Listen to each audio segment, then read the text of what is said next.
என் அன்பு சகோதர சகோதரிகளை எப்படி இருக்கீங்க? நான் ரொம்ப சூப்பரா இருக்குங்க. கீழே டிஸ்கிரிப்ஷன்ல 6th போர்ட்டல் அப்படின்னு சொல்லிட்டு ஒரு லிங்க் இருக்கும். அந்த லிங்கை கிளிக் பண்ணுங்க. பண்ணீங்கன்னா இப்ப டிஸ்பிளேல தெரியுற இந்த பேஜுக்கு வந்துடுவீங்க. இதுல என்ன இருக்கு அப்படின்னு கேட்டா, இப்ப 6ஆம் வகுப்பு புதிய மற்றும் பழைய தமிழ் புத்தகத்துல நமக்கு குரூப் 4க்கு புதுசா சிலபஸ் மாத்திருக்காங்க இல்லையா?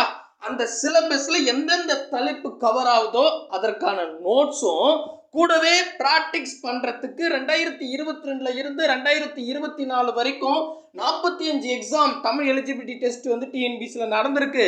அதுல கேட்கப்பட்ட கேள்விகள் உங்களுக்கு பிராக்டிக்ஸா கொடுத்துருக்கோம். புரியலையே? ஒரு உதாரணத்துக்கு இப்ப கலைச்சொற்கள் அப்படின்னு எடுத்துக்கலாம். கலைச்சொற்கள் வந்து பார்த்தீங்கன்னா இயல் 1ல இருந்து 9 வரைக்கும் ஒரு கிட்டத்தட்ட 100 கொஸ்டின் இருக்குன்னு வச்சுக்கோங்க. எனக்கு அக்யூரேட்டா நான் கணக்கு பண்ணல, சரிங்களா?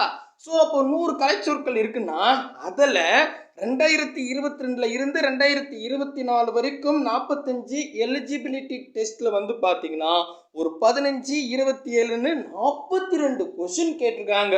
அடேங்கப்பா! ஸோ புக்கில் இருக்கிற கலைச்சொற்கள் படிச்சுட்டு அதில் இருக்கிறது டிஎன்பிசியில் எப்படி கேட்டிருக்காங்களோ அதில் ஒரு 42 கொஸ்டின் உங்களுக்கு ப்ராக்டிஸ் கொடுத்துட்டா அழகாக ஞாபகம் இருக்கும். மறக்கவே மறக்காது. 6th புக்கில் இருக்கிற கலைச்சொல்லும் முடிச்சிடலாம். இதே மாதிரி நாங்கள் என்ன பண்ணியிருக்கோம்னா ஒவ்வொரு தலைப்பாக எடுத்து பர்ஃபெக்டாக கொடுத்துருக்கோம். முதல்ல என்னென்ன தலைப்புகள் கொடுத்துருக்கோம் நோட்ஸ் வித்து ஆன்லைன் டெஸ்ட்டுன்றத ஓவர்வியூ சொல்லிடுறேன். சொல்லி முடிச்சதுக்கு அப்புறம் அந்த நோட்ஸு டெஸ்டெல்லாம் எப்படி அடித்து பார்க்கணும் அப்படின்னு 1 by 1 பார்த்துடலாம். ஸோ அதனால் இந்த வீடியோவை ஸ்கிப் பண்ணாமல் ஃபுல் வீடியோ பாருங்கள். ஃபஸ்ட்டு நீங்கள் ஓப்பன் பண்ண உடனே பார்த்தீங்கன்னா சொல் பொருள் கொடுத்துட்ருப்போம். அதற்கான நோட்ஸும் ப்ரீவியஸ் இயர் கொஷின் ஒரு 18 கொஷினும் ப்ராக்டிக்ஸுக்கு கொடுத்தாச்சு. நெக்ஸ்ட்டு கலைச்சொற்கள் ஆல்ரெடி சொன்னேன். அதுக்கான நோட்ஸும் ப்ரீவியஸ் இயர் கொஷின்ஸ் வந்து ஒரு 42 கொஷினும் ப்ராக்டிக்ஸுக்கு கொடுத்துருக்கோம். நெக்ஸ்ட்டு வந்து பார்த்தீங்கன்னா இப்போ பிரித்து எழுதுக 3 லிங்காக பிரித்து கொடுத்துருக்கேன். ஸோ பிரித்து எழுதுக வந்து பார்த்தீங்கன்னா 6th அதாவது 6th இயல் 1ல இருந்து 9 வரைக்கும் எங்கெல்லாம் இருக்கோ அதெல்லாம் ஒருங்கிணைச்சு இயல் வைஸாக கொடுத்தாச்சு. இந்த இதில் வந்து ப்ரீவியஸ் இயர் கொஷின் 40 இருக்குதுங்க. சூப்பரில். ஸோ 40 கொஷினும் 3 லிங்காக கொடுத்துருக்கேன். நீங்கள் டெஸ்ட் எழுதி பார்த்துக்கலாம். அதுக்கப்புறம் எதிர் சொல் புத்தகத்தில் ரொம்ப கம்மியாக தான் இருக்குது 6th புக்கில், சரிங்களா? ஆனால் ப்ரீவியஸ் இயரில் 38 கேள்வி கேட்டிருக்காங்க. இந்த 38 கேள்வியில் ஏகப்பட்ட கேள்வி ரிப்பீட்டட்.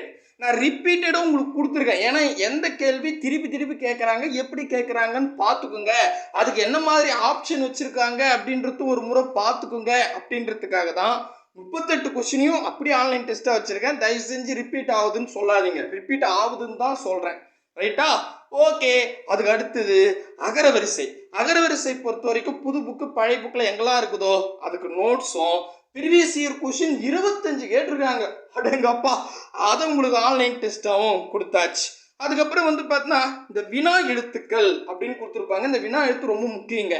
ஏன்னா வினா எழுத்துக்கள் பொறுத்த வரைக்கும் 6th நியூ புக்கில் மட்டும்தான் இருக்குது. ஆனால் அதுக்கு ரிலேட்டடாக 10th புக்கில் இருக்குது. எல்லாத்தையும் சேர்த்து நோட்ஸும் அதுக்கு ப்ராக்டிஸ் கொஷினும் கொடுத்து வச்சுருக்கேன். அதுக்கு அடுத்ததாக வந்து பார்த்தீங்கன்னா இந்த பாரதியார் பழமொழி 400 ஔவையார் பாடல்கள் தாராபாரதி இதெல்லாம் புது புக்கு பழைய புக்கில் இருக்கிற நோட்ஸ் கொடுத்தாச்சு. அதுக்கப்புறம் உவே சாமிநாதர் நாலடியார் நான்மணிக்கடிகை. அதுக்கப்புறம் வந்து பார்த்தீங்கன்னா இந்த நாலடியார் நான்மணிக்கடிகை 23 கொஷின் டெஸ்ட் ஆகும். வேலநாச்சியாருக்கு டெஸ்ட்டு, ஔவையார் பாடல்கள், ஆசாரக்கோவைக்கு டெஸ்ட்டு, உவேசாவுக்கு டெஸ்ட்டு, திருக்குறளுக்கு ஓல்டு புக்கு நியூ புக்கில் இருக்கிற கொஷினுக்கு டெஸ்ட்டு கொடுத்துருக்கோம். அதை விட முக்கியமானது என்னென்னா இந்த ஒரு பேராகிராஃப் கொடுத்துட்டு அந்த பேராகிராஃபுக்கு ரிலேட்டடாக கொஷின் கேட்போன்னு சொல்லியிருக்காங்க இல்லையா? அதில் 6th புது புக்கு பழைய புக்கில் எங்கெல்லாம் பேராகிராஃப் கொடுத்து வச்சுருக்காங்களோ அதெல்லாம் ஒருங்கிணைச்சு வித் ஆன்சர் கொடுத்துருக்கோம். சூப்பர்ப்பா. அதுக்கப்புறம் இனா எழுத்து அறிதல், சொற்களை ஒழுங்குபடுத்துதல், ஒரு பொருள் பன்மொழி இரு பொருள் குறித்த சொற்கள் இப்படின்னே நம்ம சிலபஸ் இருக்கிறது எல்லாத்தையும் தனியாக பிரித்து கொடுத்துட்டேங்க. பாருங்கள், தெளிவாக இருக்குது. உங்ககிட்ட புக்கே இல்லை அப்படின்னா கூட பரவாயில்ல. ஏன்னா புக்கில் எதெல்லாம் நீங்கள் தேடி படிப்பீங்களோ அதெல்லாம் நான் உங்களுக்கு நோட்ஸாகவும் ப்ளஸ் உங்களுக்கு டெஸ்ட்டாகவும் கொடுத்துருக்கேன். சூப்பர் இல்லை? சூப்பர். சரி, இப்போ இந்த நோட்ஸ் எப்படி பார்க்கறது, இதில் இந்த டெஸ்ட் எப்படி அடித்து பார்க்கறதுன்னு சொல்லிடுறேன். முக்கியமாக நம்ம சேனலுக்கு நீங்கள் புதுசாக இருந்தால் சப்ஸ்கிரைபிள் பண்ணி வச்சுங்க. கூடவே பக்கத்தில் இருக்கிற பெல் ஐக்கானை ப்ரெஸ் பண்ணி ஹால் இருக்கும், அதை செலக்ட் பண்ணி வச்சுக்கோங்க.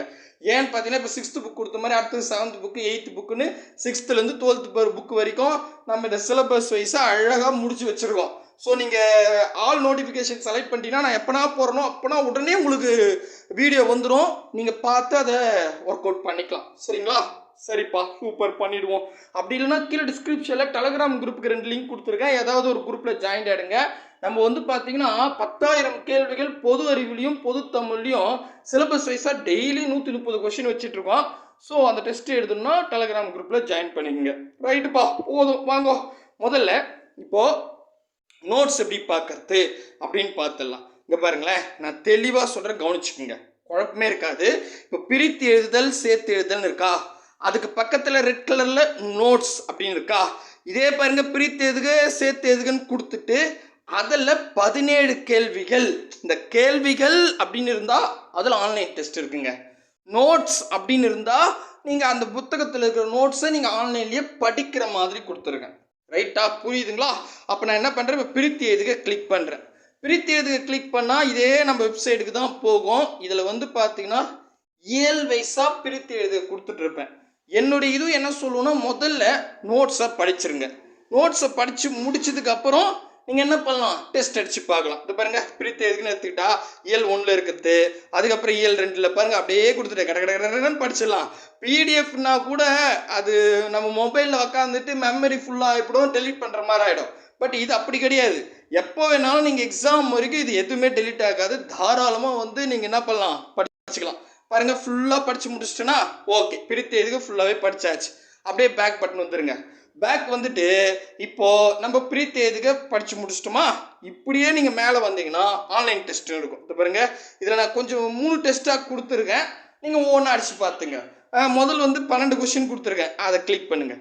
ஸோ கேள்விகள்னு இருக்குல்ல, இதே பிரித்து எது சேர்த்து எழுதுக, அதை கிளிக் பண்ணுறேன். அதை கிளிக் பண்ணால் இங்கே என்ன ஆகுன்னா, இது பாருங்கள், டைட்டிலே கரெக்டாக இருக்கா, பார்ட் 1ன்னு கொடுத்தாச்சு. 2 விளம்பரத்துக்கு நடுவில் ஸ்டார்ட் ஆன்லைன் டெஸ்ட் அப்படின்னு இருக்கும், அதை கிளிக் பண்ணுங்கள். அதை கிளிக் பண்ணால் அங்கே பாருங்கள், பிரித்து எழுதுக. இதில் முக்கியமாக நம்ம கொஷின் எல்லாமே ப்ரீவியஸ் இயர் கொஷின் அப்படின்றதுக்கு தெளிவாக இங்கே பாருங்கள், 28/5/2022 டிஎன்பிசியில் கேட்ட கொஷின்னு என்னைக்கு நடந்த எக்ஸாமும் உங்களுக்கு ஐடென்டிஃபை பண்ணியிருக்கும். சரிங்களா? இப்போ நான் இந்த கொஷின் படிச்சுட்டேன். இப்போ இதுக்கு எந்த ஆப்ஷனோ, இப்போ நான் ஆப்ஷன் பி கை வைக்கிறேங்க. ஸோ கரெக்டாக இருந்தால் க்ரீனில் காட்டும், க்ரீன் கலர் காட்டிட்டு well done, you are correct அப்படின்னு ஒரு மெசேஜ் வந்துடும். அப்படியே நீங்கள் நெக்ஸ்ட் கொடுத்துருங்க. நெக்ஸ்ட் கொடுத்தோன்னே அடுத்த கேள்வி காமிக்கும். மாசரை அப்படின்றதுக்கான பிரித்து எதுக்கு கேட்டிருக்காங்க. சரிங்களா? ஸோ இதுக்கு நான் என்ன பண்ணுறேன் அப்படின்னு கேட்டால், இப்போ நான் ஆப்ஷன் சி கை வைக்கிறேன். பாரு, இதுவும் கரெக்டாக இருக்குது. அப்படியே நான் நெக்ஸ்ட் கொடுத்துட்றேன். நெக்ஸ்ட்டு நான் கொஷினே படிக்கல, எதுவுமே பண்ணல. இப்போ நான் ஆப்ஷன் டி கை வைக்கிறேன். பாருங்கள், இப்போ ஆப்ஷன் டி கை வச்சோம்னே கரெக்டாக இருந்தால் க்ரீனில் காட்டும்னு சொன்னேன். மேபி தப்பாக இருந்தால் ரெட்டில் காமிச்சிட்டு சாரி யூ ஆர் ராங் அப்படின்னு ஒரு மெசேஜும் வந்துடும். ஸோ இப்போ நான் ஆப்ஷன் டி தவறுன்னு தெரிஞ்சுக்கிட்டேன்னா, அப்போ இது எதுக்கு சரின்னு பார்த்தனா, எது க்ரீன் கலரில் இருக்கோ அதுதான் சரி. அவ்வளோதாங்க, கடன்னு டெஸ்ட் அடித்து பார்த்துடலாம். இது ஒன்றும் பெரிய விஷயமே இல்லை. சரிங்களா? ஈஸியாக வந்து பார்த்தா ஒரு 12 கொஷின்றது ஒரு 5 மினிட்ஸில் முடிச்சுட்டு அடுத்தது செஞ்சிடலாம். ஸோ ஒரு 40 கொஷின் பிரித்து எழுது கேட்டிருக்காங்கன்னா கிட்டத்தட்ட வந்து பார்த்தோன்னா ஒரு 1/4 மணி நேரத்தில் முடிச்சிடலாம். படிக்கிறதுக்கு ஒரு 1/4 மணி நேரம், டெஸ்ட் அடித்து பார்க்கறதுக்கு ஒரு 1/4 மணி நேரம் முடிஞ்சு போச்சு. அப்படி சரிங்களா? ஸோ ஒரு 1/2 மணி நேரத்தில் அழகாக ஒரு டாப்பிக்கை 6th புக்கில் முடிச்சிடலாம். ஓகேவா? இதெல்லாம் சொல்கிறதுலாம் அதிகமான டைமே, இன்னும் ஷார்ட் பண்ணும். சரிங்களா? புரியுதா? இதே மாதிரி தான் எல்லா தலைப்புகளுக்கும் நாங்கள் என்ன பண்ணியிருக்கோம், நோட்ஸும் டெஸ்ட்டும் கொடுத்துருக்கோம்.